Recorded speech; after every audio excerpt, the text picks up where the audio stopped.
विद्याधर नगर से बीजेपी की विधायक प्रत्याशी दिया कुमारी से खास बातचीत की हमारी सहयोगी श्वेता मिश्रा अवस्थी ने, जरा सुनिए।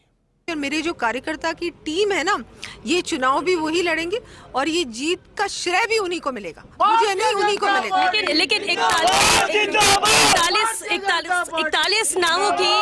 41 नामों की पहली सूची आई, इंतजार सभी को था। और इस 41 सीटों में अहम बात यह है कि सिर्फ ये एक सीट है जो बीजेपी के खाते में थी, बाकी 40 में जीत नहीं मिल सकी। ऐसे में विद्याधर नगर जो कि परंपरागत सीट बीजेपी की रही है, आप किस तरह से चैलेंज के तौर पर इस सीट को, इस चुनाव को देखती हैं? देखिए, ये चुनाव, ये सब सोच रहे हैं चैलेंज है, चैलेंज नहीं है। डेफिनेटली ओवर कॉन्फिडेंस में कोई भी नहीं है, लेकिन मैं ये मानती हूँ कि सारी ही सीटें सेफ सीट्स हैं बीजेपी के लिए।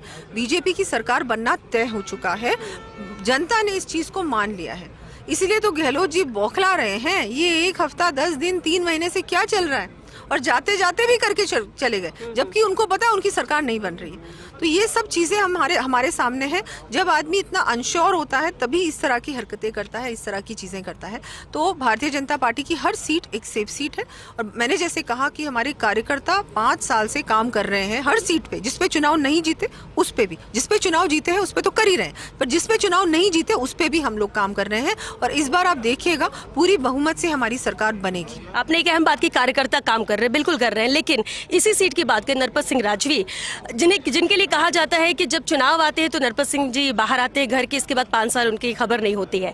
विधायक के तौर पर जनप्रतिनिधि कैसा हो जनता जानती है, चाहती है, और वैसा ही कैंडिडेट कहीं ना कहीं विद्याधर नगर से बीजेपी को मिला है, जब कैंडिडेट के तौर पर आपका नाम है। ऐसे में आपकी कार्यशैली क्या होगी, आपकी प्राथमिकता क्या होगी? देखिए, मैं उनको बहुत रिस्पेक्ट करती हूँ। मेरे लिए तो भैरू सिंह जी का जो परिवार है, हमारे श्रद्धेय भैरू सिंह जी हैं, उनका परिवार मेरे ही परिवार की तरह है। हमेशा रिस्पेक्ट करती हूँ और आगे भी करूँगी। और मैं चाहूँगी कि वो भी इस चुनाव में मेरे साथ खड़े हों। और जहाँ तक मुझे यहाँ से प्रत्याशी बनाने की बात है, वो पार्टी का डिसीजन था। पार्टी कोई भी डिसीजन ले सकती है। देखिए, मैं सवाई माधोपुर से एमएलए थी, उसके बाद में एमएलए नहीं थी, उसके बाद मुझे राजसमंद भेजा गया। इसलिए पार्टी का कोई भी डिसीजन हो सकता है और पार्टी का डिसीजन सबसे ज़्यादा महत्वपूर्ण है।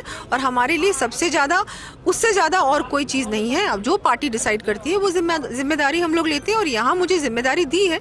आप देखिएगा, कार्यशैली भी देखिएगा। लेकिन महिला माधोपुर से पूछिए और राजसमंद से भी। कितनी सीट के साथ बीजेपी आएगी? पूरी बहुमत के साथ आएगी, 200 की 200 सीटें। चलिए, तो 200 की 200 सीटें, जिस तरह से कहना दिया कुमारी का है, क्योंकि नाम घोषित होने के साथ ही यहाँ पर साफ उन्होंने कर दिया कि जीत यहाँ पर होना लगभग तय है। लेकिन 41 नामों की जो सूची यहाँ पर सामने आई, उसमें दिया कुमारी का नाम बेहद अहम है, और यही सीट है जो बीजेपी के खाते में थी, बाकी की 40 सीटें नहीं। और ऐसे में माना जाता है कि बीजेपी की ये सेफ सीट है। हालांकि दिया कुमारी आश्वस्त है अपनी जीत को लेकर भी और केंद्रीय नेतृत्व के फैसले को लेकर भी, कि जो फैसला लिया गया है उस पर वो खरी उतरेंगी और जनता के साथ साथ कार्यकर्ताओं का ही मेहनत यहां पर नजर आएगी।